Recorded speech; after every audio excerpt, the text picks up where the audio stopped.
اعوذ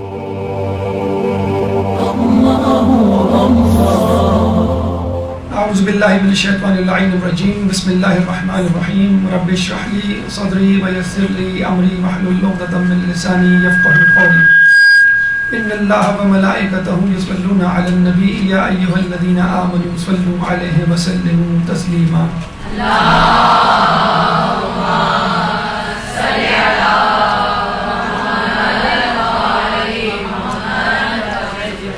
عراق کی زیارات کے حوالے سے ہماری گفتگو کا سلسلہ جاری ہے، اور 12واں درس اس 12ویں امام کے خاص مقام سے متعلق ہے کہ جس کے بارے میں کہا جاتا ہے کہ امام زمانہ سے یہ جگہ، یہ مسجد بلکہ گھر منسوب ہے، یہی وہ جگہ ہے کہ جہاں پہ امام زمانہ آ کے رہیں گے، اور یہی وہ جگہ ہے جہاں پہ آپ کا مستقل اپنے اہل خانہ کے ساتھ قیام ہوگا۔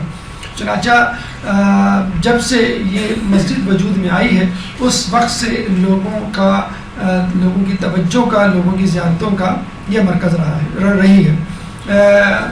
مسجد سہلہ کہاں واقع ہے، کس جگہ محل وقوع، اس کا نام مسجد سہلہ کیوں ہے، فضیلت مسجد سہلہ کی کیا ہے، واقعات یہ تو بہت سارے ہیں، 3 مختصر سے واقعات آپ کے سامنے پیش کی جائیں گے مسجد سہلہ کی کرامات کے حوالے سے۔ اعمال جو اس مسجد سہلہ میں، جس طرح ہم مسجد کوفہ میں کر کے آئے ہیں، اسی طرح کے اعمال مختلف اسپاٹس، مختلف جگہ ہیں جہاں پہ آپ کو جا کے انجام دینے ہیں۔ پھر مسجد سہلہ کے باہر 2 مسجدیں ہیں، آگے اور پیچھے 2 بھائیوں کی، مسجد زید بن سوحان اور صعصع بن سوحان، یہ دونوں بھائی تھے جن کے نام سے 2 مسجدیں مسجد سہلہ کے باہر آگے پیچھے موجود ہیں۔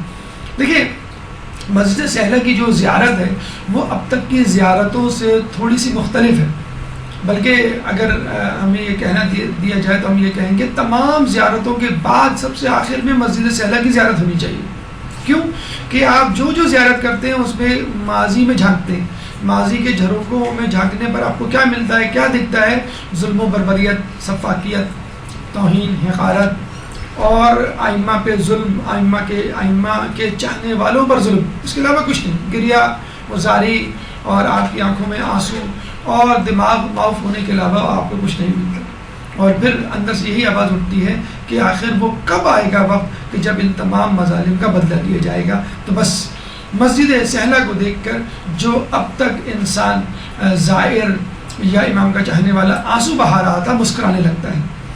جو اب تک ماضی کے جھروکوں میں دیکھ رہا تھا وہ ماضی کی یادوں کو جھٹک کر مستقبل کی طرف دیکھتا ہے، اور ایک امید کے ساتھ دیکھتا ہے، آنکھوں میں ایک خوشی کی کرن کے ساتھ دیکھتا ہے انشاءاللہ کہ جب امام آئیں گے تو یہ جو بھی زیارتیں میں دیکھ کر آیا ہوں، ان زیارتوں سے متصل منسوب مظالم ہیں، ان تمام مظالم کا جو ہے امام جو ہے وہ بدلہ لیں گے۔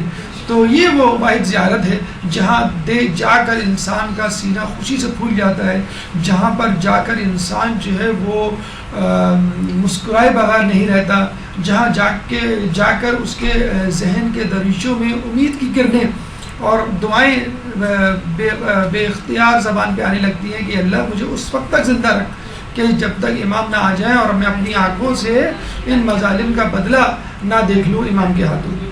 تو اللہ تعالیٰ بہرحال دعا ہے کہ اللہ ہم سب کو وہ ظہور دکھائے، وہ عہد دکھائے، اور ہمارے بچوں کو امام کا سپاہی بننے کی توفیق عطا فرمائے۔ مسجد سہلہ انبیاء کا مسکن ہے، مسجد سہلہ ائمہ کی منزل ہے، کوئی نبی ایسا نہیں گزرا کہ جس نے یہاں عبادت نہ کی ہو، اور ائمہ میں سے بھی لوگوں نے یہاں پر رک کے عبادت کی اور اس کو شرف قبولیت بخشا ہے۔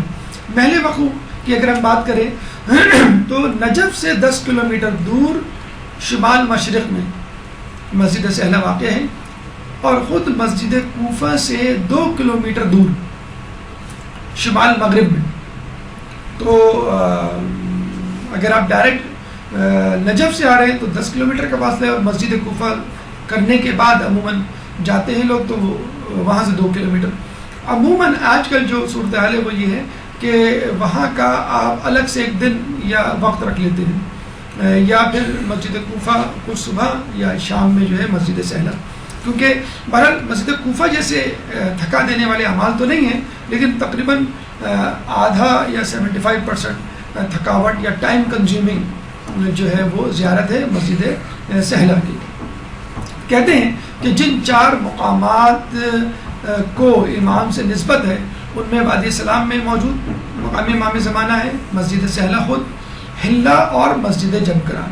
یہ 4 مقامات ہیں جن کے بارے میں کہا جاتا ہے کہ اسٹرانگلی ریکمینڈڈ ہے، اسٹرانگلی جو ہے روایتوں میں آیا ہے کہ امام کہیں ملے نہ ملے لیکن آپ کو ان 4 جگہوں میں، اور ان 4 جگہوں میں بھی سب سے زیادہ مسجد سہلہ کا تذکرہ ہمیں ملتا ہے کہ جہاں پر امام کو دیکھا گیا ہے اور جہاں پہ امام سے زیارت ملاقات جو ہے وہ ممکن ہے.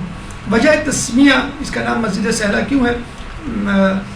سادہ سا جو ہمیں واقعہ ملتا ہے کہ سہیل نامی شخص نے، جس کا تعلق جو ہے بنو ظفر سے تھا، بنو ظفر کی برانچ عبد القیس سے تھا، اور عبد القیس جو شاخ تھی وہ اسی جگہ رہا کرتی تھی. تو بنو ظفر نے سہیل نامی شخص نے آ کے اس مسجد کو بنایا تھا، اور یہ جگہ بہت ویران تھی اور یہاں پہ سرخ ریت کی جو ہے وہ مٹی پائی جاتی تھی. اس کے علاوہ کہ یہ سہیل نامی شخص نے بنائی تھی اس لیے اس کو مسجد سہلہ کہتے ہیں. یہ بھی کہا جاتا ہے کہ جو کام اور جگہوں پر مشکل ہو وہ یہاں پر آسان ہو جاتا ہے. فقط 2 رکعت پڑھ کے آپ اللہ سے دعا مانگے تو آپ کی وہ دعا قبول ہو جائے گی، اس لیے اس کو سہلہ کہا جاتا ہے. ہر مشکل کام زیادہ سے زیادہ 2 رکعت نماز آپ پڑھیں اور دعا مانگیں تو جو کام اور جگہوں پہ نہیں بنا، جو دعا اور جگہ پہ قبول نہیں ہوئی وہ یہاں پر، حتیٰ کہ ائمہ سے بھی روایت ملتی ہے وہ دعا کی قبولیت کے لیے اس مسجد میں آیا کرتے تھے. انشاءاللہ بھی اس کا تذکرہ آئے گا.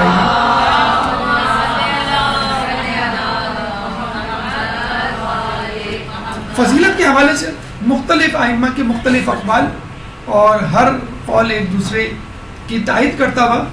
مولا علی سے جو ہمیں روایات ملتی ہیں، مولا فرماتے ہیں کہ کوفے میں موجود 4 اہم مسجدوں میں ایک اہم ترین مسجد مسجد سہلہ ہے.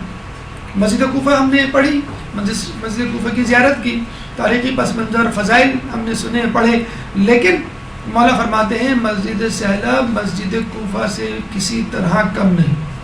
یعنی یہ مت سمجھ لینا کہ کوفے کی مسجد میں آ گئے تو بس اب کوئی مسجد نہیں ہے دیکھنے کے لیے، تو نہیں، کہ اس کو کبھی بھی جو ہے وہ مسجد کوفہ سے کم تر نہ سمجھنا. یعنی اس کی بھی اپنی جگہ ایک بہت، وہ پہلے امام کا مسکن اور یہ آخری امام کا مسکن. چھٹے امام جعفر صادق علیہ السلام اللہ رسول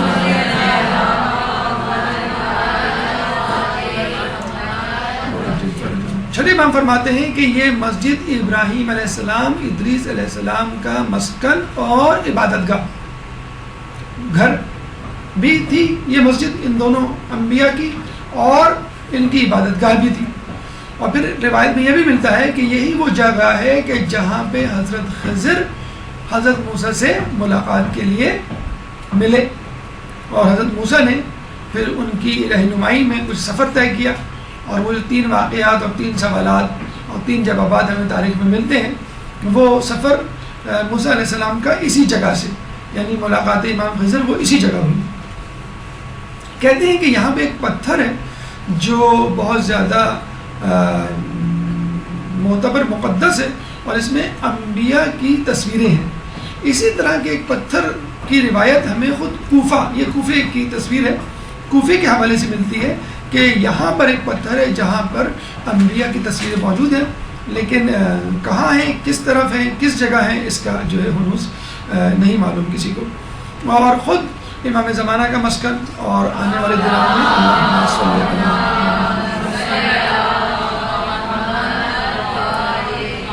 خود امام زمانہ اپنے اہل و عیال کے ساتھ یہاں رہائش اختیار کریں گے، بالکل اسی طرح جس طرح ابراہیم علیہ السلام، بالکل اسی طرح جس طرح ادریس علیہ السلام اپنے اہل و عیال کے ساتھ رہائش اختیار کیے ہوئے تھے. بس فرق یہ ہوگا کہ ان کا گھر بھی ہوگا اور دارالخلافہ بھی ہوگا، اور اس دور میں آپ کی حکومت بھی ہوگی.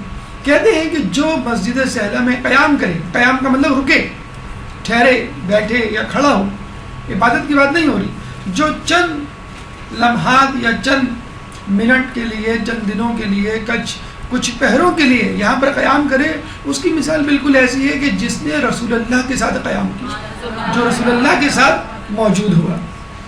پھر یہ بھی کہا ہے امام نے اتنی ساری فضیلتیں گنوانے کے بعد، کوئی مومن دنیا میں ایسا نہیں کہ جس کا دل مسجد سہلہ کے ساتھ اٹکا ہوا نہ ہو، لتھی نہ ہو، جس کے دل میں مسجد سہلہ کی تڑپ نہ ہو کہ اللہ مجھے وہ مسجد دکھا دے، وہ زیارت جو ہے دکھا کر میری آنکھوں کو اور ان کی بینائی کو اور تیز کر دے۔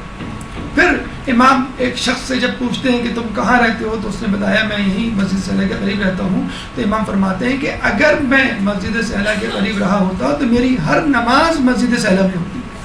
یعنی تم اگر وہاں رہ رہے ہو تو اس موقع کو، اس اپارچونیٹی کو ضائع نہ کرو، جتنا وقت مسجد سہلا میں گزار سکتے ہو گزارو۔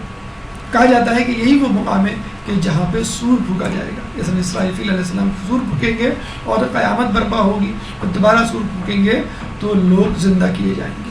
70,000 لوگ یہاں سے محشور ہوں گے اور بلا حساب کتاب جنت میں داخل ہوں گے۔ یہ دونوں حدیثیں سور سے متعلق اور 70,000 جنتیوں سے متعلق ہمیں نجف اور وادی سلام سے متعلق بھی ملتی ہیں۔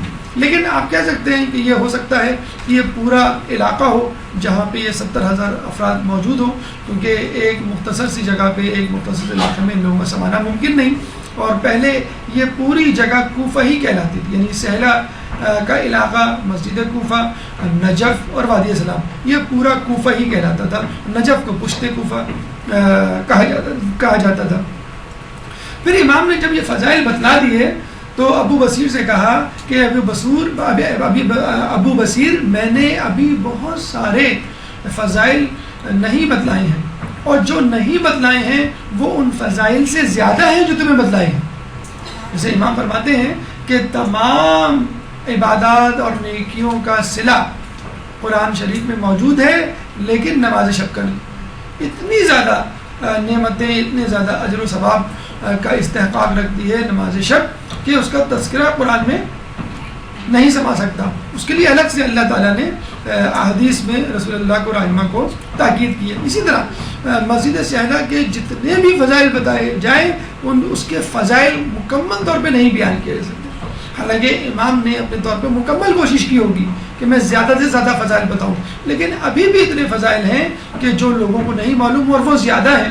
شاید اس کی وجہ یہ ہو کہ لوگوں کے دلوں کی معرفت اتنی نہ ہو کہ وہ ان فضائل کو سہ سکیں، جذب کر سکیں یا اس کی معرفت حاصل کر سکیں۔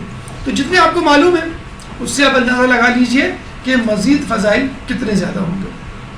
اچھا، پھر ابو بصیر نے فوراً یہ کہا یا امام کیا امام زمانہ یہی ہر وقت یہی رہتے ہیں؟ تو آپ نے کہا ہاں، بلا شبہ آپ نے کہا کہ ہاں۔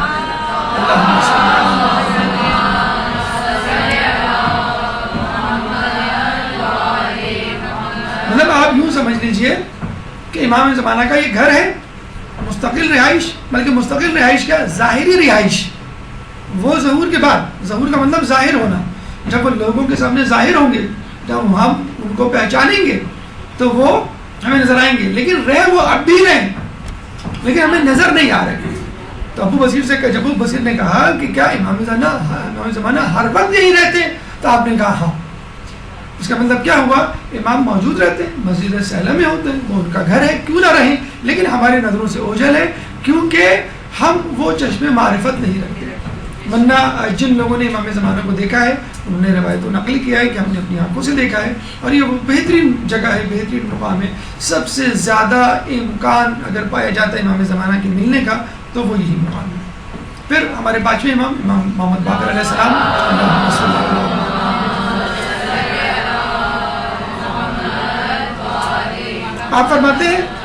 آپ فرماتے ہیں کہ ہر پیغمبر کی عبادت گاہ یعنی مصلی یہ مسجد ہے، یعنی کوئی پیغمبر ایسا نہیں گزرا کہ جو یہاں سے نہ گزرا ہو اور جس نے یہاں پر عبادت نہ کی، اور یہی وہ مسجد ہے جو انبیاء، اوصیاء اور صالحین کا مرکز، مسکن اور مصلی رہی ہے۔ اور باقاعدہ مسجد سہلا میں ایک کونا ہے جس کا بھی ہم زیارت ابھی آپ کو کروائیں گے، وہ کونا انبیاء، اوصیاء اور صالحین کا کونا کہلاتا ہے۔ ویسے تو ادریس علیہ السلام، ابراہیم علیہ السلام اور دیگر لوگوں کے ناموں سے منسوب کونے اور مقامات موجود ہیں، لیکن ایک عمومی طور پر جس کو ہم سب سے آخر میں دیکھتے ہیں، جس کو ہم سب سے آخر میں جا کر درک کرتے ہیں اور وہاں عبادت کرتے ہیں، نماز پڑھتے ہیں، سب سے آخر میں یہ وہ کونا ہے جو انبیاء، اوصیاء، صالحین ان کا نام معین نہیں ہے، لیکن یہ ضرور معلوم ہے کہ یہاں پر اس کونے پر انبیاء اوصیاء اور صالحین نے جو ہے وہ عبادت کی ہے، نماز پڑھی ہے۔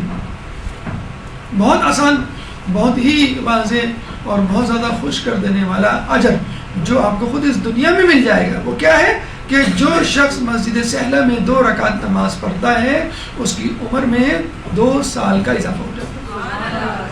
تو جو شخص بیماری میں مبتلا ہو، جو شخص ناامیدی میں مبتلا ہو، کسی حادثے کی وجہ سے یہ سمجھتا ہو کہ اب میں زیادہ نہیں جیوں گا، اور ویسے بھی زیادہ جینے کا یا طویل عمر ہونے کا کس کو شوق نہیں ہوتا، تو یہاں پہ نماز پڑھیے اور جتنی آپ عمر چاہتے ہیں اس حساب سے ان نمازوں کو ادا کیجیے، انشاءاللہ اللہ تعالیٰ آپ کی عمر میں ہر 2 رکعت کے عوض 2 سال کا اضافہ کر دے گا۔ واقعات میں یہ بتاتے چلے کہ ہر کام کے لیے ایک عمل ہوتا ہے، اگر آپ وہ عمل پابندی سے انجام دیں تو وہ کام، وہ معجزہ، وہ کرامت رونما ہو جاتی ہے۔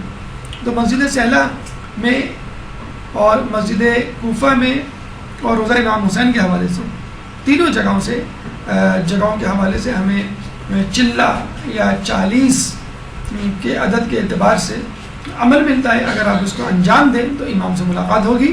مسجد سہلہ میں 40 شب بدھ، اگر آپ شب بیداری کریں، عبادت کریں مسجد سے شب بدھ، تو انشاءاللہ آپ کی ملاقات امام سے ممکن ہے۔ اسی طرح امام حسین علیہ السلام کے روضے پہ اگر آپ 40 شب جمعہ شب بیداری کریں تو انشاءاللہ امام سے ملاقات ممکن ہے۔ اسی طرح مسجد کوفہ میں 40 شب جمعہ، تو 40 شب جمعہ مسجد کوفہ یا روضہ امام حسین میں، یا 40 شب بدھ مسجد سہلہ میں عبادت کرنے پہ یا شب بیداری کرنے پہ انشاءاللہ آپ کو امام سے ملاقات کا شرف حاصل ہوگا۔ اس میں 3 واقعات آپ کی نظر کرتے چلے، ورنہ بہت سارے واقعات کتابوں میں موجود ہیں۔ سید مہدی بیر العلوم، جیسے کہ ہم نے آپ کو بتایا تھا، اتنے مقدس، اتنے باغباز، اتنے عالم شخصیت کہ لوگوں کو شک ہوا کرتا تھا کہ خود آپ امام زمانہ تو نہیں۔ ان کے بارے میں ملتا ہے کہ ایک دفعہ مسجد کوفہ سے نکلے شب جمعہ، تو ان کو جانا تھا نجف درس لینے کے لیے، تو انہوں نے سوچا کہ میں پہلے مسجد سہلہ جا کے مسجد سہلہ کی زیارت کر لوں اور پھر جاؤں نجف، لیکن پھر سوچنے لگے کہ مجھے دیر نہ ہو جائے اپنے درس کے لیے اور میرے طلباء کا درس نہ چھٹ جائے۔ اب آدھا دل ان کا مسجد سہلہ کی طرف تھا کہ اس کی زیارت کر لوں، اتنی دور آیا ہوں، اور آدھا دل جو ہے ان کا نجف کی طرف تھا کہ وہاں بچے طلباء جو ہے میرا انتظار کر رہے ہوں گے۔ ابھی یہ سوچ ہی رہے تھے کہ ایک آندھی آئی اور وہ ایک پتے کی طرح اڑتے ہوئے مسجد سہلہ آ گئے اور وہاں پہ آ کے مسجد سہلہ میں زیارت کی۔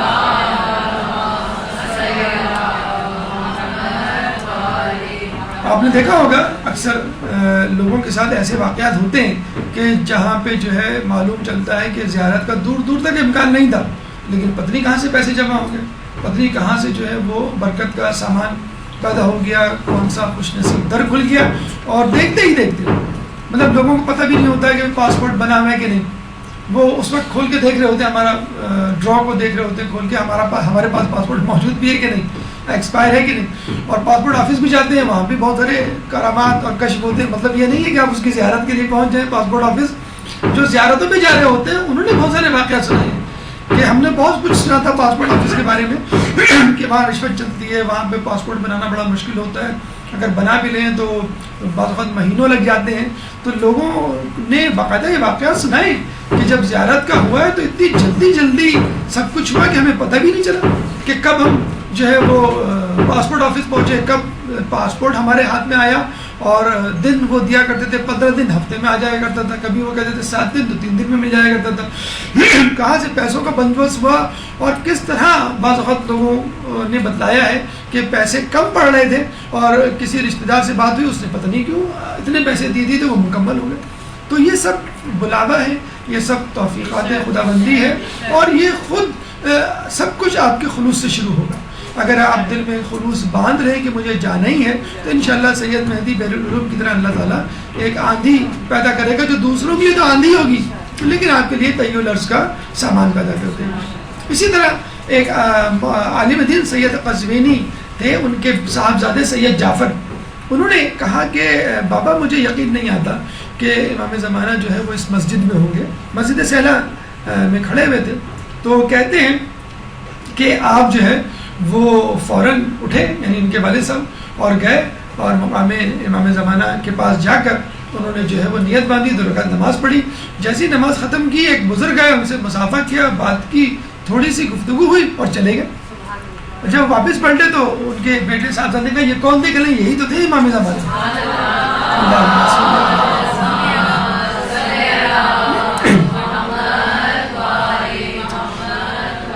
دیکھا آپ نے کہ کس طرح انسان کے پاس اگر یقین ہو تو وہ خود بھی امام سے ملاقات کر سکتا ہے اور ان لوگوں کو بھی امام سے ملاقات کروا سکتا ہے جو امام کی موجودگی کے بارے میں یا غیبت کے بارے میں شک رکھتے ہیں. اسی طرح ایک شخص کے بارے میں ملتا ہے کہ اس کو اپنی باپ سے بڑی محبت تھی, بہت بڑا خدمت گزار تھا باپ کا, اور دنوں رات اس کہتے ہیں کہ وہ ایک ٹانگ پہ کھڑا رہ کے باپ کی خدمت کیا کرتا تھا, کبھی بھی باپ سے غافل نہیں ہوتا تھا, لیکن شب بدھ مسجد سہلا میں گزارتا تھا. دونوں کام وہ پابندی سے کرتا تھا, باپ کی خدمت بھی اور پورے ہفتے میں ایک رات کے لیے بس شب بدھ وہ جایا کرتا تھا مسجد سہلا. اچھا, لوگوں نے دیکھا کچھ عرصے بعد اس نے مسجد سہلا بھی جانا بند کر دیا. لوگ گھبرا گئے, پریشان ہو گئے کہ کیا خدا نخواستہ اس کے دل سے امام کی محبت نکل گئی یا مذہب اہل بیت سے خارج ہو, کیا مسئلہ ہے, اور باپ کی خدمت میں مسلسل لگا رہا. تو لوگوں نے پوچھا کہ تم بڑے نیک متقی پرہیزگار ہو اور تم بڑی پابندی سے جایا کرتے تھے اور باپ کی خدمت بھی کیا کرتے تھے, لیکن اب کچھ عرصے سے تم نے شب بدھ جانا چھوڑ دیا. تو اس نے بتایا کہ مجھے جب سے یہ پتہ چلا تھا کہ شب بدھ 40 اگر وہاں گزاریں تو امام سے ملاقات ہوگی, تو میں نے پابندی سے جانا شروع کیا. جب 39 شب بدھ ہو گئی اور 40ویں شب بدھ کا وقت آیا تو اس دن اس رات میرا باپ بیمار پڑ گیا اور مجھے بڑا افسوس ہو رہا تھا, بہت پریشان تھا میں کیا کروں. لیکن میں نے کہا کہ کچھ دیر کی تو بات ہے, میں جلدی برق رفتار گھوڑے پہ سوار ہو کے چلا جاؤں گا اور جلدی سے زیارت کر کے واپس آ جاؤں گا. آخری بدھ تھا, میں نے پھر دوبارہ مجھے جو ہے وہ 40 بدھ کے لیے اعمال کرنے پڑتے. تو یہ رات کو جو ہے وہ اپنے گھر سے نکلا گھوڑا دوڑاتے ہوئے, جیسے جا رہا تھا رستے میں اس نے دیکھا کوئی اس کا پیچھا کر رہا ہے. اچھا, وہاں پہ اس زمانے میں زیارتوں کے حج کے قافلوں کو لوٹا جاتا تھا, لوگوں کو معلوم ہوتا تھا کون سا قافلہ کہاں سے گزر رہا. اگر کوئی اکیلے گزر رہا ہو تو بڑی آسانی سے لٹ لیا جاتا تھا. تو جب اس نے دیکھا کہ کوئی میرا پیچھا کر رہا ہے, اس نے اور تیز بھگانا شروع کیا. تو پتہ چلا کہ اس شخص نے بھی تیز بھگانا شروع کیا اپنے گھوڑے کو. پھر اس کو احساس ہو گیا کہ میں اس سے نہیں بچ سکتا, چنانچہ وہ رک گیا. تو وہ شخص اس کے قریب آیا, کوئی بزرگ شخصیت کہنے لگے کہ تم کہاں جا رہے ہو؟ کہنے میں مسجد سہلا جا رہا ہوں. کیوں جا رہا ہوں؟ یہ اعمال کرنے, مجھے آج آخری بدھ ہے. تمہارے والد کیا ہے؟ کہ میرے والد گھر پہ. کہنے اچھا تمہارے پاس کچھ کھانے کو ہے؟ ایک دم سے اس نے انہوں نے موضوع بدلا. کہ نہیں میرے پاس کچھ کھانے کو نہیں ہے. کہنے تمہارے جیب میں کچھ موجود ہے, دیکھو. انہوں نے نکالا, اپنا جیب میں ہاتھ ڈالا تو اس میں سے کشمش نکل آئی جو اس نے اپنے بچے کے لیے خریدی تھی. تو وہ بڑا پریشان ہوا کہ ان کو کیسے معلوم. تو پھر اس بزرگ شخصیت نے کہا کہ جاؤ فوراً اور اپنے باپ کی خبر لو اور اپنے باپ کو یاد رکھو. یہ سننا تھا. تھوڑی دیر گزری, اس نے سر جھکایا, پتہ چلا کہ وہ شخصیت غائب ہو گئی. پھر اس کو یہ احساس ہوا کہ یہی تو تھے امام زمانہ. اس کے بعد سے اس نے کہا کہ اب میں شب بدھ بھی باپ کی خدمت میں گزاروں گا. اب یہ واقعہ ان لوگوں کے لیے باعث عبرت ہے, ایک مثال ہے جن کے پاس پیسے نہیں ہیں زیارت کے. ماں باپ تو ہیں, اگر پیسے نہیں ہیں زیارت کے تو آپ کے پاس ماں باپ تو موجود ہیں, آپ ان کی خدمت کر لیجئے, امام کی زیارت کا ثواب آپ کو مل جائے گا اور انشاءاللہ امام کی بھی زیارت ہو جائے گی. ایک درود پڑھ دیں محمد علیہ.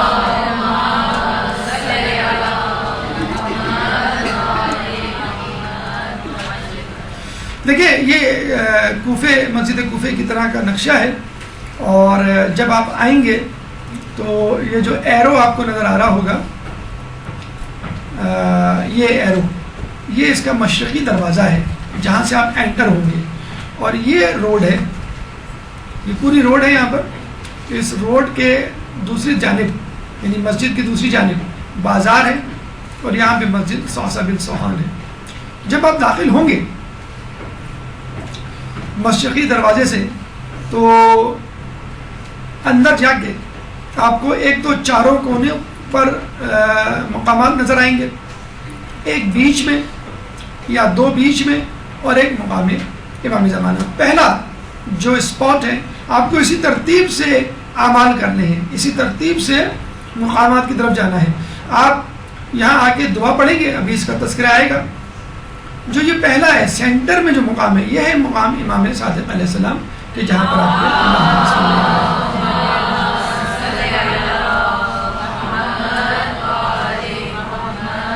یہاں پہ نماز پڑھنی ہے اور اذکار کرنے، اس کا تذکرہ بھی آئے گا.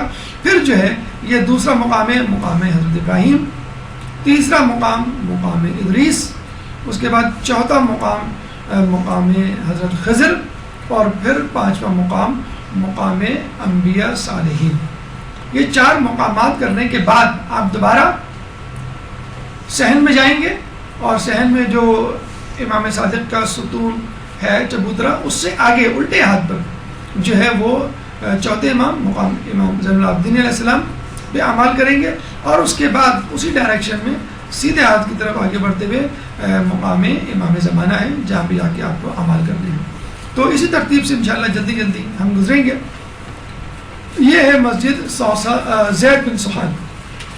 یہ دونوں دیکھیں کتنی بڑی اللہ نے ان کو سعادت دی ہے. دونوں بھائی اور دونوں بھائیوں سے منسوب مسجدیں جو ہے مسجد سہلہ کے پاس موجود ہیں. یہ زید بن سہان ہیں جن سے منسوب مسجد جو ہے وہ مقام امام زمانہ سے آگے کی طرف ہے، اور مشرق میں صوصہ بن سہان. یہ انڈر کنسٹرکشن ہے، بلکہ دونوں ہی مسجدیں انڈر کنسٹرکشن ہیں. انشاءاللہ جب بن جائے گی اور زیادہ انشاءاللہ یہ سہلہ جو ہے وہ وسیع ہو جائے گی اور وہ اس میں احاطے میں شامل ہو جائے گی انشاءاللہ. مستطیل شکل ہے لیکن بہت زیادہ مستطیل شکل نہیں ہے، تقریباً مربع ہے. 125 بائی 120 میٹر اس کا ایریا ہے، یعنی لمبائی 125 میٹر اور چوڑائی جو ہے 120 میٹر. 17,500 مربع میٹر کا یہ پورا ایریا ہے. اس کی جو دیواریں ہیں وہ 22 میٹر کی ہیں. 3 دروازے ہیں. ایک مینار 30 میٹر بلند ہے جو کہ مرکزی دروازے کے ساتھ مشرقی جانب موجود ہے. جب آپ مسجد سہلہ میں داخل ہوں گے تو وہ وقت بدھ اور جمعرات کی درمیانی شب کا ہونا چاہیے، یعنی بدھ گزر گیا ہو اور جمعرات شروع ہو رہی ہو، شب جمعرات سمجھ لیجیے. جو بھی اعمال کی غرض سے زیارت کی غرض سے مسجد سہلہ جائے تو وہ اس دن کو یاد رکھے، اور اس دن میں بھی مغرب اور عشاء کے درمیان جو ہے وہ داخل ہو. اور دعا ہے بسم اللہ و باللہ و من اللہ جو آپ کی زیارتی کتابوں میں مل جائے گی. دیگر اذکار ہیں جو آپ کو مسجد میں داخل ہونے سے پہلے کرنے ہیں. جیسے مسجد کوفہ میں ہم نے کیے تھے، جیسے ہم نے نجف کی زیارت کے وقت کی تھی، بلکہ نجف کے شہر میں جب ہم داخل ہو رہے تھے اس وقت کے عمل اسی طرح میں داخل ہونے سے پہلے. اب ایک ایک کر کے جب آپ نے دعا پڑھ لی داخل ہونے کی، اب آپ ایک ایک ستون پہ ایک ایک جگہ پہ آپ جائیں گے مقام پر اور وہاں کے اعمال انجام دیں گے. سب سے پہلے آپ سینٹر میں آئیں گے مقام امام صادق. یہ بالکل سینٹر میں ایک چبوترا ہے بہت بڑا سا کہ جہاں پہ لوگ موجود ہوتے ہیں. اس چبوترے کے آگے بالکل محل وقوع اس کا موجود ہے چھٹے امام کا. اچھا اس کے حوالے سے بڑا اچھا ایک واقعہ ہمیں ملتا ہے مناظر الآخرہ شیخ عباس قمی کی کتاب میں کہ ایک صحابی امام کا بشار یا بشار مکاری آیا اور امام کے پاس آ کے بیٹھا. امام جو ہے اس وقت کھجوریں کھا رہے تھے. امام نے کہا تم بھی کھجور کھاؤ، تو اس نے کہا نہیں امام بس آپ کھائیے. جیسے کہتے ہیں کہ موڈ نہیں ہو رہا ہے آدمی کا، موڈ آف ہے. تو امام نے کہا کہ کیوں نہیں کھاتے، کھاؤ. کہنے لگا میں اس وقت ایک ایسی جگہ سے آ رہا ہوں اور ایک ایسے واقعے کو دیکھ کے آ رہا ہوں کہ جس کے بعد جو ہے میرا دل نہیں کرتا کچھ کرنے کا اور کھانے کا. تو امام نے کہا کہ تمہیں اس حق کا واسطہ جو تمہاری گردن پر ہے کھجوریں کھاؤ.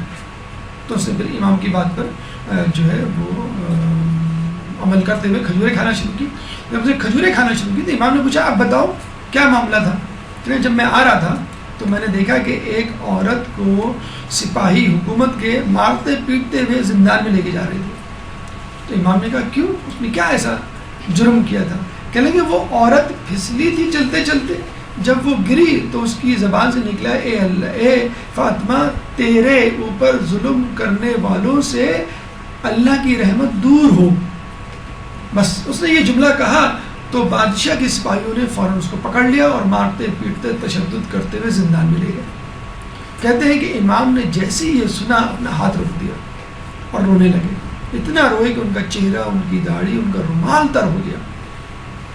اور امام نے کہا کہ چلو آؤ ہم اس عورت کے لیے دعا کرتے ہیں۔ امام نے وہی دعا نہیں کی، مسجد سہلا آئے، مسجد سے یہ باقاعدہ کہا کہ آؤ ہم مسجد سہلا جا کر اس عورت کے لیے دعا کرتے ہیں۔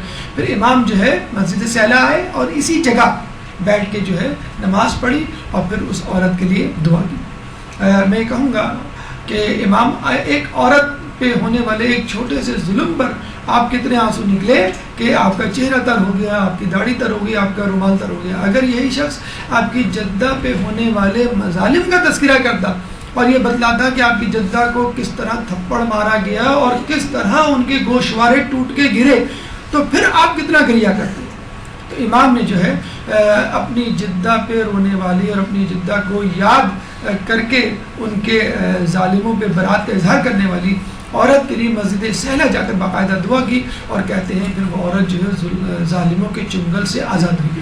تو اتنی زیادہ اہمیت ہے کہ امام بھی اگر دعا کر رہے ہیں، امام بھی کسی کے لیے وسیلہ تلاش کر رہے ہیں، تو وہ مسجد سہلا کا وسیلہ ہے، وہاں جا کے امام جو ہے وہ اس عورت کے لیے دعا مانگ رہے ہیں۔ یہاں پر اعمال ہے، مغرب کی نماز اور نافلہ آپ کو پڑھنی ہے، پھر 2 رکعت احترام مسجد کے نیت سے تحیۃ المسجد میں نافلہ پڑھیں، اس کے بعد آسمان کی طرف ہاتھ بلند کر کے انت اللہ لا الہ سے ایک دعا شروع ہوتی ہے جو یا سمیع الدعا جس کا اختتام ہوتا ہے۔ یہ دعا آپ کو زیارات کی کتابوں میں مل جائے گی۔ اس کے بعد مقام ابراہیم، جب آپ سینٹر پہ مقام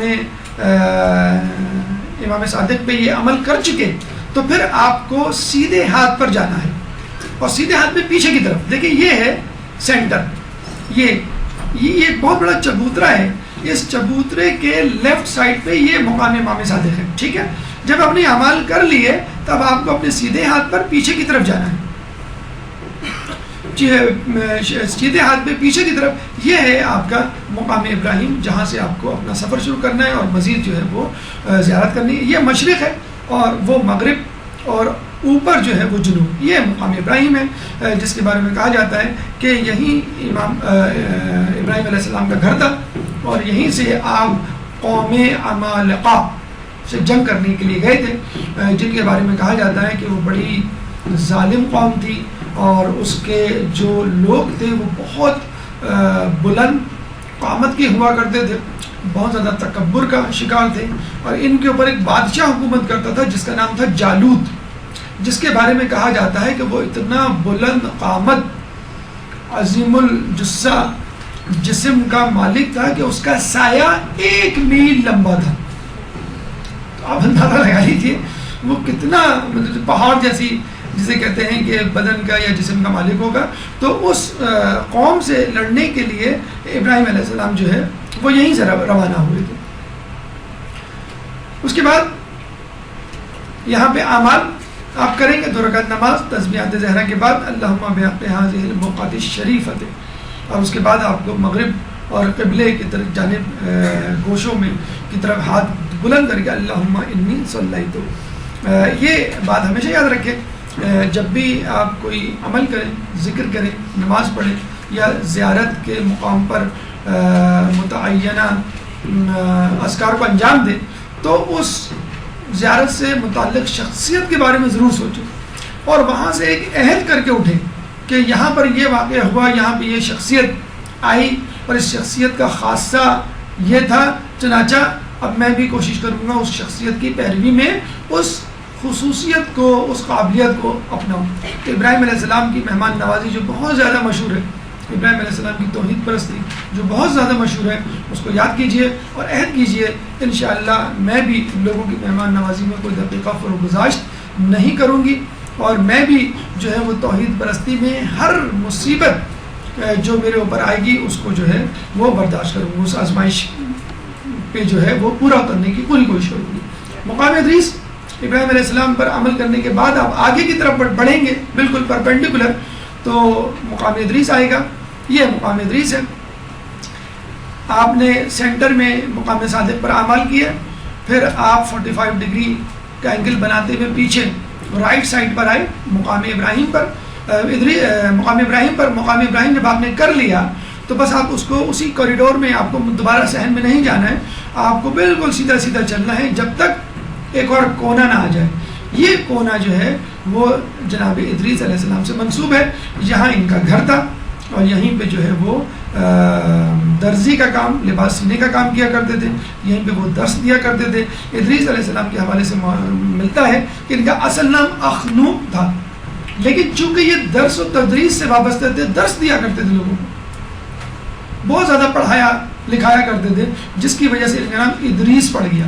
اور دوسرا اہم جو واقعہ ان کے حوالے سے یا خدمت ملتی ہے کہ سب سے پہلے قلم انہوں نے ایجاد کیا۔ اسی طرح لباس انہی کی ایجاد ہے۔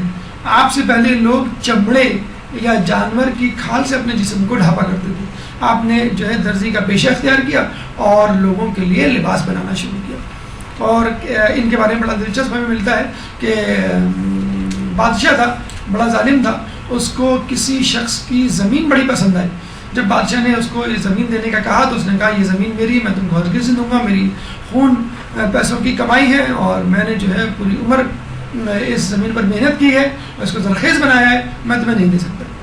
بادشاہ جو ہے یہ سن کر غصے میں واپس آ گیا اور اپنی ملکہ اپنی زوجہ کو جب بتایا تو اس ملکہ نے کہا کوئی ایسا مسئلہ نہیں ہے، یہ مسئلہ بڑی آرام سے میں حل کر سکتی ہوں، تم جو ہے وہ 50 افراد کو تیار کرو اور 50 افراد کو کہو کہ اس کو پکڑ کے گرفتار کر کے تمہارے پاس لائیں اور وہ تم سے یہ کہیں کہ تمہارے خلاف سازش کر رہا ہے۔ جب 50 گواہی تیار ہو جائے تو تم اس کو بغاوت کے جرم میں قتل کر دو، جب تم قتل کر دو گے تو اس کی زمین کے مالک خود بخود بن جاؤ گے۔ چنانچہ اس نے اپنی بیوی کی باتوں پر عمل کیا اور اس آدمی کو قتل کروا دیا اور اس کی زمین پہ قبضہ کر کے بیٹھ گیا۔ جب اس کے لبائقین اور خاندان والے آئے تو ان کو ڈانٹ کے اور تشدد کر کے واپس بھیج دیا۔ جب یہ ادریس علیہ السلام کے پاس آئے تو ادریس علیہ السلام اس بادشاہ کے پاس گئے تو بادشاہ نے جو ہے ادریس علیہ السلام کو بھی دھمکی دی کہ میں تمہیں بھی قتل کر دوں گا، میں تمہیں بھی نہیں چھوڑوں گا۔ ادریس علیہ السلام جب جو ہے وہ واپس آئے تو بادشاہ نے ان کو تنگ کرنا شروع کر دیا، لیکن کہتے ہیں کہ ادریس علیہ السلام نے بادشاہ کے خلاف بد دعا کی تو شدید قحط سالی کا سامنا ہوا، اتنی قحط سالی کا کہ خود بادشاہ کے پاس کھانے کو کچھ نہیں تھا۔ تو وہی ملکہ جو اپنے تکبر میں لوگوں کو قتل کرواتی اور اپنے شوہر کو زمینوں پر قبضہ کرنے کے لیے اکساتی تھی، وہی ملکہ رات کو بھکاری بن کر لوگوں کے گھر گھر جا کر روٹی کے ٹکڑے مانگا کرتی تھی۔ اور یوں جو ہے اس قوم کو اللہ تعالیٰ نے تباہی بربادی سے ہمکنار کیا۔ کہتے ہیں کہ ان کی اس خدمت کے عوض 300 سال آپ زندہ رہے، ان کی اس خدمت کے عوض فرشتہ آیا اور کہا کہ جناب ادریس آپ کی خدمات آپ کے اعمال کو اللہ نے قبول کر لیا، مبارک ہو۔ تو یہ ادریس بہت خوش ہوئے، تو فرشتے نے کہا کہ آپ کو اس خدمت کے عوض کچھ چاہیے، کوئی خدمت ہے جو میں آپ کی کر سکتا ہوں؟ تو دیکھیے اس کے بدلے میں ادریس علیہ السلام گھر مانگ سکتے تھے، جائیداد مانگ سکتے تھے، مویشی مانگ سکتے تھے، کچھ بھی مانگ سکتے تھے، لیکن ادریس علیہ السلام نے کیا کہا؟ میں چاہتا ہوں کہ اللہ نے جو میرے اعمال قبول کیے ہیں اس کی اعمال کی قبولیت کے شکر میں اپنی تمام عمر گزار دوں، اور میں چاہتا ہوں کہ قیامت تک زندہ رہوں اور کبھی نہ مروں، تاکہ یہ شکر کرنے کا لطف اٹھاتا رہوں۔ تو مجھے کسی ایسی جگہ لے جاؤ کہ جہاں پہ میں ہمیشہ ہمیشہ رہ سکوں اور مروں نہ۔ تو فرشتہ جو ہے اپنے بالوں پر پہ ان کو لے کر آسمان کی طرف، جنت کی طرف لے گیا، جہاں پہ وہ اس وقت موجود ہیں اور اللہ کا شکر ادا کر رہے ہیں۔ جب ان سے کہا بھی گیا کہ اب آپ جنت سے نکل آئیے تو انہوں نے کہا کہ جنت میں جو ایک مرتبہ جاتا ہے وہ نکلتا نہیں۔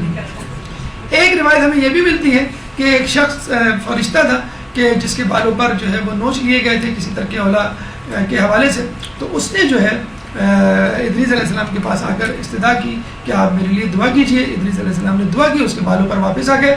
تو اس نے کہا کہ ادریس علیہ السلام نے کہا کہ میں جو ہوں جناب ان کو جو آپ کے روح قبض کرنے والے فرشتے ہیں اسرائیل علیہ السلام کو دیکھنا چاہتا ہوں، کیونکہ ان کا روب اور حیبت بہت ہے میرے اوپر، میں چاہتا ہوں ان کو دیکھوں تاکہ ان کا سارا روب اور حیبت ختم ہو جائے۔ انہوں نے کہا کوئی مسئلہ نہیں، آپ میرے بالوں پر پہ بیٹھیے، میں آپ کو لے کے جاتا ہوں۔ وہ اپنے پر پہ بٹھا کے ان کو چوتھے آسمان پر لے گیا، وہاں پہ اسرائیل علیہ السلام سے ملاقات ہوئی۔ تو اسرائیل علیہ السلام نے کہا، اسرائیل علیہ السلام نے ادریس علیہ السلام کو دیکھ کے مسکرانا شروع کیا۔ تو ادریس علیہ السلام نے کہا مسکرا کیوں رہے؟ شاید کبھی کبھی مسکراتے تھے، خیر ان کی حیبت تو کم ہو گئی ادریس علیہ السلام کے اوپر۔ تو ادریس علیہ السلام نے کہا مسکرا کیوں رہے؟ کہ میں سوچ رہا ہوں کہ اللہ تعالیٰ نے مجھ سے کہا ہے، ابھی کہا ہے کہ تم ادریس کی روح ابھی قبض کرو، اور میں پریشان کہ چوتھے آسمان سے تیسرے آسمان کا فاصلہ 500 سال، پھر تیسرے سے دوسرے آسمان کا فاصلہ 500 سال، پھر پہلے آسمان تک 500 سال، پھر زمین تک 500 سال. میں 500 مطلب مجھے جو ہے وہ 2000 یا 2500 سال لگ جائیں گے ادریس تک پہنچتے ہوئے. اور خود ادریس کا تو ناممکن ہے یہاں آنا. تو اس لیے میں آپ کو دیکھ کے مسکرا رہا ہوں. اللہ نے جو ہے میری مشکل آسان کر دی اور پھر ان کی روز جو ہے وہ قبض کر لی. لیکن بہرحال یہ کافی زیادہ ہمیں ملتا ہے جو روایتوں میں کہ ادریس علیہ السلام اور خضر عیسیٰ علیہ السلام یہ دونوں آسمانوں میں زندہ پیغمبر ہیں، اور الیاس علیہ السلام اور خضر علیہ السلام یہ دو پیغمبر زمین میں زندہ ہیں. خضر علیہ السلام کا تعلق نہر اور پانی میں لوگوں کی رہنمائی سے ہے جو بھٹک جاتے ہیں یا ڈوبنے والے ہوتے ہیں، اور الیاس علیہ السلام کا تعلق خشکی میں بھٹک جانے والے لوگوں کے حوالے سے ہوتا ہے. رسول اللہ خود الیاس علیہ السلام سے طائف کے سفر میں ملے تھے. جب طائف کے لوگوں نے رسول اللہ کو بہت تنگ کیا تھا، ان کا جوتا خون سے بھر گیا تھا، تو یہ گئے تھے اس مقام پر جہاں پہ الیاس علیہ السلام تھے، اور باقاعدہ الیاس علیہ السلام کے ساتھ بیٹھ کے کھانا بھی کھایا تھا. تو الیاس علیہ السلام جو ہے خشکی میں لوگوں کی مدد پہ معمور ہے، اور خضر علیہ السلام جو ہے وہ دریا پہ. اور اس کا تذکرہ سورہ مریم میں اللہ تعالیٰ نے 57 میں کیا ہے، وَرَفَعْنَاهُ مَكَانًا عَلِيًّا، کہ ہم نے جو ہے ان کو یعنی ادریس علیہ السلام کو ایک اعلیٰ مقام کی طرف اٹھا لیا. 2 رکعت نماز اور اس کے بعد اللہم انی صلیت حاضی والی دعا ہے جو آپ کو پڑھنی ہے. جب یہاں پر آئیں تو یہ پیغام لے کے اٹھے، یہ عہد کر کے اٹھے کہ مجھے درس و تدریس میں اپنی زندگی گزارنی ہے، مجھے لوگوں کو اچھی باتیں بتاتے ہوئے زندگی گزارنی ہے، لوگوں کی مدد کرنی ہے، اور ہر حالت میں اللہ کا شکر ادا کرنا. چوتھا مقام خضر ہے جو الٹے ہاتھ پہ آپ کو ملے گا. جب آپ جناب ادریس کا مقام کر لیں گے تو بالکل الٹے ہاتھ پہ آپ جائیں گے تو آخر کونے میں حضرت خضر علیہ السلام، ان کا اصل نام تھا ابو العباس بلیلہ بن ابن ملکان. اچھا سوال ہے، کچھ کمپٹیشن میں پوچھنے کے لیے جب جو ہے فیصلہ نہ ہو پا رہا ہو کہ کس کو جتوانا ہے، تو ابو العباس بلیلہ بن ملکان یہ ان کا اصل نام ہے. خضر اس لیے پڑھا کہ یہ جہاں بیٹھتے ہیں وہاں سبزہ اگاتا ہے ان کی برکت سے. اور علم کے حوالے سے کہا گیا ہے کہ جب پوچھا گیا آپ کو اتنا علم کیسے حاصل ہوا، تو انہوں نے کہا کہ گناہوں سے بچنے کے سبب. اور آپ جو ہے کچھ لوگوں کے مطابق نبی نہیں ہیں کیونکہ ان سے کسی امت کی اصلاح کا واقعہ ہمیں تاریخ میں نہیں ملتا. بہرحال یہ بات ہے کہ آپ کا علم جو ہے موسیٰ علیہ السلام سے زیادہ تھا. جب موسیٰ علیہ السلام کے دل میں یہ خیال اٹھا کہ میں شاید سب سے زیادہ صاحب علم ہوں، بلکہ کسی شخص نے پوچھا بھی تھا کہ اس وقت دنیا میں سب سے زیادہ علم کا حامل کون ہے، تو انہوں نے کہا میں ہوں، کیونکہ وہ کوہ طور سے مطلب آئے تھے. گریجویشن کہہ لیں آپ، کوئی تو ہمارے یہاں کوئی امریکہ سے گریجویشن کر کے آ جائے تو جسے کہتے ہیں گردن اکڑا کے کہتا ہے کہ مجھے زیادہ علم ہے. تو ایک ہلکا سا خیال ان کے دل میں آیا کہ اب میں دنیا میں سب سے زیادہ صاحب علم ہو گیا ہوں. تو اللہ نے اس خیال کو بھی برا جانا کہ یہ بھی نہ سوچو کہ تمہارے پاس سب سے زیادہ علم ہے، چنانچہ میں تمہیں ایسے شخص سے ملاتا ہوں جو تم سے زیادہ علم رکھتا ہے. اور آپ نے دیکھا ہوگا کہ جو ان کو گفتگو تھی تو بالکل ایسے ہی ہے کہ کوئی پی ایچ ڈی جو ہے وہ مونٹیسری لیول کے اسٹوڈنٹ کو پڑھا رہا ہے، اور وہ کہتے بھی جاتے تھے کہ دیکھو اب تم سوال نہ کرنا، اب تم سوال نہ کرنا، اب تم سوال نہ کرنا. 3 مرتبہ انہوں نے سوال کیا، انہوں نے کہا ھذا فراق بینی و بینکم، کہ اب جو ہے میرے اور تمہارے درمیان جدائی ہے، اب میں برداشت نہیں کر سکتا کہ تم نے جو ہے بہت زیادہ جو ہے مجھے ڈسٹرب کیا. کلاس میں ڈسٹرب کرتے نا بچے، تو بار بار سوال 3 مرتبہ سوال کیا کہ میں بس اب غلطی کی گنجائش نہیں ہے، 3 مرتبہ تم نے سوال کر لیا، اب میں اس کی وجوہات میں بدلا دیتا ہوں، اور اب جو ہے میرا تمہارے درمیان جو ہے وہ. یہ واقعہ بہت زیادہ کوٹ کیا جاتا ہے ان لوگوں کے لیے جو مصلحت خداوندی کو سمجھتے نہیں ہیں اور خدا سے شکوہ شکایت کرنے لگتے ہیں کہ اللہ نے ہمارے ساتھ یہ کیا، اللہ نے ہمارے ساتھ وہ کیا. حالانکہ ہر مصیبت میں بھی اللہ کی ایک مصلحت جو ہے وہ پوشیدہ ہوتی ہے. 4 زندہ انبیاء ہیں جیسے ہم نے بتایا، حضرت عیسیٰ، حضرت ادریس علیہ السلام آسمانوں پر، حضرت الیاس اور حضرت خضر جو ہے وہ زمین پر. 2 رکعت نماز اور پھر اس کے بعد دعا اللہم ان کانت الذنوب. پیغام یہی ہے کہ علم حاصل کریں. اگر آپ چاہتے ہیں کہ علم آپ کا بڑھ جائے تو گناہوں سے پرہیز کریں، تو اللہ تعالیٰ خود بخود جو ہے وہ آپ کے علم میں اضافہ کر دے گا. 5واں مقام دوبارہ آپ کو یہ سرکٹ کمپلیٹ کرنا ہے. مقام صالحین پہ آ کے آپ جو ہے پہلے امام صادق پہ تھے، پھر آپ جو ہے مقام ابراہیم پہ گئے، پھر مقام ادریس پہ، پھر اس کے بعد مقام خضر پہ، اور دوبارہ اب آپ جو ہے وہ مقام انبیاء و صالحین اور اوصیاء پر آگے یہاں پہ بھی آپ کو جو ہے دعا کرنی ہے. پانچویں امام کی حدیث ہم نے آپ کو ابھی بتلائی تھی. یہ انبیاء اوصیاء اور صالحین کی منزل مقام مسجد سہلہ, اور مسجد سہلہ میں بھی یہ والا مقام خصوصی طور پہ جو شرقی جانب واقع مشرقی جانب انبیاء اور اوصیاء اور صالحین سے منسوب ہے. اللہم انی اسألک کا 2 رکعت نماز کے بعد آپ کو یہ دعا پڑھنی ہے. اور یہاں رک کے اس ایک لمحے کے لیے سوچیں کہ جو شخص اپنے آپ کو انبیاء اور اوصیاء سے جوڑ دے, اللہ تعالیٰ انبیاء اور اوصیاء کے ساتھ اس کا نام بھی باقی رکھتا ہے. پھر چھٹا مقام امام زین العابدین ہے, جو کہ مقام امام صادق علیہ السلام سے آگے الٹے ہاتھ پر واقع ہے, اور یہ چوتھے امام سے منسوب ہے. یہ ان کی عبادت کا مقام اور مرکز اور قیام کی جگہ, اعمال 2 رکعت نماز, اس کے بعد یا من ہوا اقرب الیہ من حبل الورید کی یہ دعا جو ہے وہ آپ کو پڑھنی ہے. اور یہاں رک کے اپنے آپ سے سوال کیجئے کہ امام کی عبادت کیسی ہوا کرتی تھی, امام کے سجدے کیسے ہوا کرتے تھے, میری عبادت کیسی ہے, میرے سجدے کیسے ہیں. تو کم از کم میری عبادت میں امام کی عبادت کی جھلک تو ہو, یا کم از کم لوگ یہ کہہ تو سکیں کہ ہاں واقعی تم سید الساجدین کے ماننے والے ہو. 7واں مقام, اہم ترین مقام, خود امام زمانہ سے منسوب ہے, خود مسجد سہلہ پوری کی پوری امام سے منسوب ہے, لیکن اس میں بھی ایک مقام جو کہ آپ کو امام زین العابدین کے مقام سے سیدھے ہاتھ کی طرف ملے گا, اور یوں سمجھ لیجئے یہ مقام ادریس اور مقام امام زین العابدین علیہ السلام کے درمیان میں مقام امام زمانہ واقع ہے, یعنی جہاں پر امام کو دیکھا گیا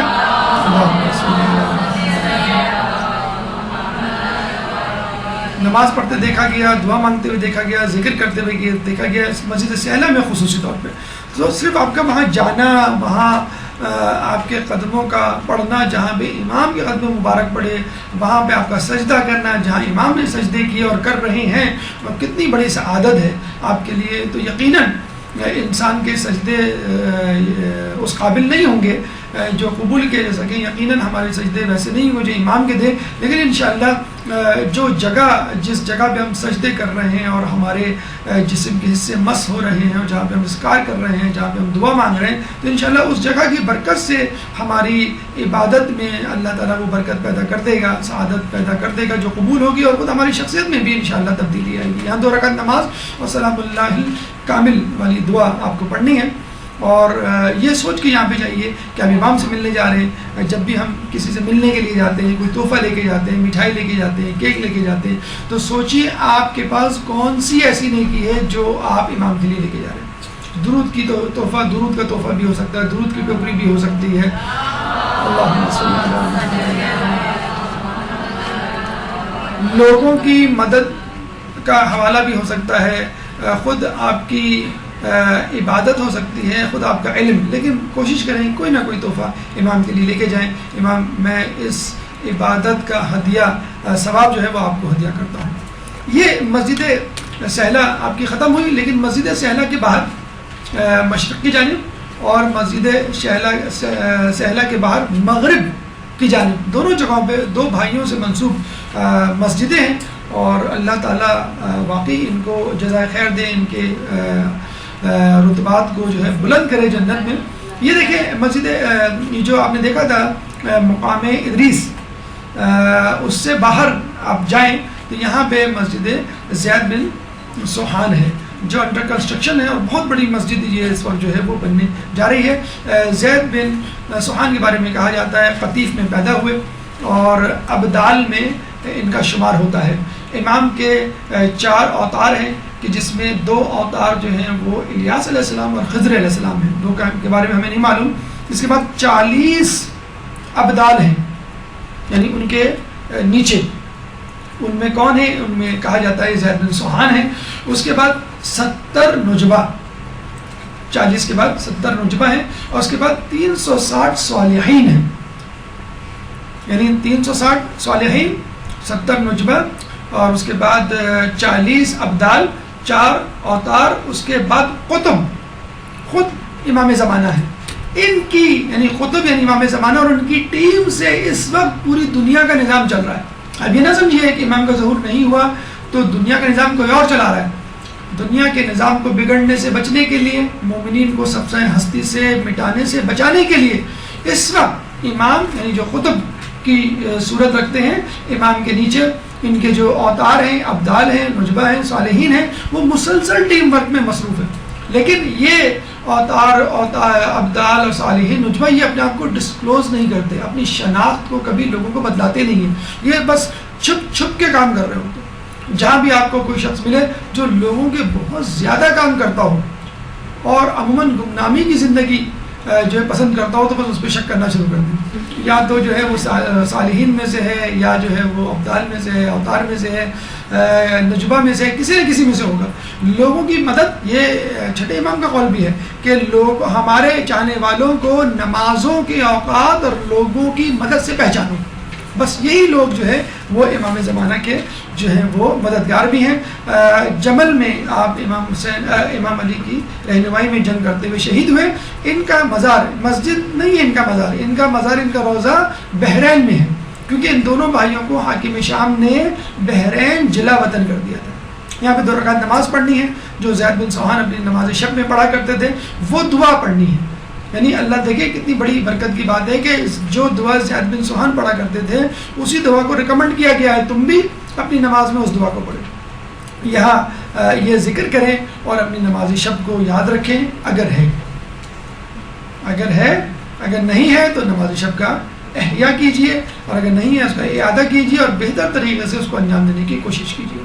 اس کے بعد آخر میں مسجد صوصہ بن سوحان امام علی کے انتہائی قریب ساتھی میں ان کا شمار ہوتا ہے. جب آپ جاتے ہیں مسجد سہلا تو الٹے ہاتھ پہ آپ مڑتے ہیں. اگر الٹے ہاتھ پہ نہ مڑیں آپ اور تھوڑا سا آگے کی طرف جائیں اور سیدھے ہاتھ کی طرف مڑیں تو مسجد صوصہ بن سوحان آپ کو مل جائے گی. انڈر کنسٹرکشن ہے، انشاءاللہ بہت جلد یہ مکمل ہو جائے گی اس کی تعمیر. مسجد صوصہ جو ہے مسجد صوصہ بن سوحان سے منسوب ہے، اور یہ بہت پرجوش خطیب تھے مولا علی کے. مولا علی کے کلمات، قرآن کی آیات، ان کی تشریحات، ان کی تفسیر اپنی زبان میں جب وہ بیان کرتے تھے لوگوں کے سامنے تو لوگوں کو بہت اچھا لگتا تھا. خود مولا علی نے ان کو خطیب شہشہ کا لقب دیا تھا. شہشہ کا مطلب ہے چیزوں کو وضاحت سے بیان کرنے والا. جیسے ہم دیکھتے ہیں نا ایک ٹیچر ہوتا ہے، وہ کوئی بات بتا کے جاتا ہے اور جب چلا جاتا ہے تو لوگ پریشان ہوتے ہیں ٹیچر نے کیا بتایا تھا. تو جو ہونہار طالب علم ہوتا ہے وہ کھڑا ہو جاتا ہے اور بتاتا ہے بھائی ٹیچر نے اس طرح بتایا تھا. تو بہت بہترین پرجوش مقرر تھے اور امام جو ان کو بہت پسند کیا کرتے تھے. اکثر امام کا جب دل گھبراتا، اداس ہوتے اور غمگین ہوتے تو کہا کرتے تھے اے صوصہ مجھے کچھ سناؤ اور مجھے شاد کرو. پھر صوصہ جو ہے کھڑے ہو جاتے تھے اور امام کے فضائل اور توحید سے متعلق جو بھی کلمات جو انہوں نے خود امام ہی سے سنے ہوئے ہوتے تھے، جو انہوں نے قرآن میں پڑھے ہوتے تھے، اپنی دل نشیں آواز میں اور اپنے جو ہے وہ پر لطف کلام میں امام کو سنایا کرتے تھے. یہ بھی حاکم شام کے دور میں بحرین جلا وطن ہو گئے تھے، وہیں ان کا انتقال ہوا تھا. بحرین کا جو دارالخلافہ کیپٹل ہے منامہ، وہاں پہ جو ہے ان کی قبر مبارک ہے. کہتے ہیں کہ ایک گروہ نے اسی مسجد میں امام زمانہ کو نماز پڑھتے ہوئے دیکھا ہے اور قنوت میں اللہم یا ذل منانے والی دعا پڑھتے ہوئے دیکھا ہے. آپ بھی یہاں پہ 2 رکعت نماز پڑھیں اور یہ دعا جو ہے پڑھیں جو آپ سے منسوب ہے. پیغام ہمیں یہ ملتا ہے کہ صوصہ کی طرح بنیے تاکہ مولا بھی آپ پہ فخر کر سکیں، آپ کو لقب دے سکیں اور آپ سے کچھ سن سکیں. صوصہ بن سوحان کے بارے میں ملتا ہے کہ ان کو یہ سعادت حاصل ہے کہ آپ ان لوگوں میں شامل تھے کہ جو مولا علی کی آخری رسومات میں شریک ہوئے. امام حسن علیہ السلام، امام حسین علیہ السلام، زید ابن عباس علیہ السلام، محمد حنفیہ اور فرزندان مولا علی، یہ چند افراد تھے جو جنازے کے ساتھ چل رہے تھے. اور اس میں صوصہ بن سوحان بھی تھے. انہوں نے جو ہے مٹی لے کے اپنی بالوں پہ ڈالی ہوئی تھی اور جب تدفین سے فارغ ہوئے تو آپ نے مولا کے فضائل پڑھنے شروع کیے. اس کے بعد مولا کے مصائب بتانا شروع کیے اور وہ مصائب جو ہے وہ سناتے جاتے اور خود روتے جاتے اور لوگوں کو رلاتے جاتے. جب انہوں نے اپنی مجلس ختم کی، کہتے ہیں کہ مولا کی شہادت کے بعد مولا پر جو پہلی مجلس عزا منعقد ہوئی ہے وہ صوصہ بن سوحان نے اسی وقت تدفین کے بعد پڑھی ہے. اور اس کے بعد آپ حسن حسین کے قریب آتے ہیں اور ان کو دلاسا دیتے ہیں. ہم یہ کہیں گے کہ صوصہ بن سوحان تم نے دلاسا دے دیا حسن حسین کو، لیکن اس وقت کو یاد کرو کہ جب حسین کا لاشا کربلا میں موجود ہوگا اور حسین کے لاشے کے قریب ہی ایک خیمہ ہوگا جس میں بیمار کربلا موجود ہوگا، لیکن اس بیمار کربلا کو پرسہ دینے والا، اس کو تسلی دینے والا کوئی نہیں ہوگا۔ اگر کوئی آئے گا تو کوڑوں کے ساتھ آئے گا، تماشوں کے ساتھ آئے گا۔ سيعلمون الذين ظلموا أي منقلب ينقلبون على لعنة الله والقوم الظالمين۔ اللہ تعالیٰ سے دعا ہے کہ جو کچھ پڑھا اور سنا اس پہ عمل کرنے کی توفیق عطا فرما۔ اللہ تعالیٰ سے دعا ہے کہ ہم سب کو مسجد صحرا کی زیارت کرنے کی توفیق عطا فرما۔ اللہ تعالیٰ سے دعا ہے کہ ہمیں تمام مقامات مقدسہ کی زیارت کرنے کی توفیق عطا فرما، ان زیارتوں سے اپنا روحانی سفر مکمل کرنے کی توفیق عطا فرما جو ہمارے تقوی میں اضافے کا سبب بنے۔ اللہ تعالیٰ سے دعا ہے کہ قیامت کے دن ہمیں اہل بیت کی شفاعت سے بہرہ مند فرما، امام کے ظہور میں تعجیل فرما اور ہمیں ان کے انصار و اعوان میں شامل فرما۔ ربنا تقبل منا انك انت السميع العليم وتب علينا انك انت التواب الرحيم برحمتك يا ارحم الراحمين۔ اللجن اللجن اللجن اللجن يا مولا اللجن اللجن اللجن اللجن اللجن اللجن اللجن يا صاحب السماء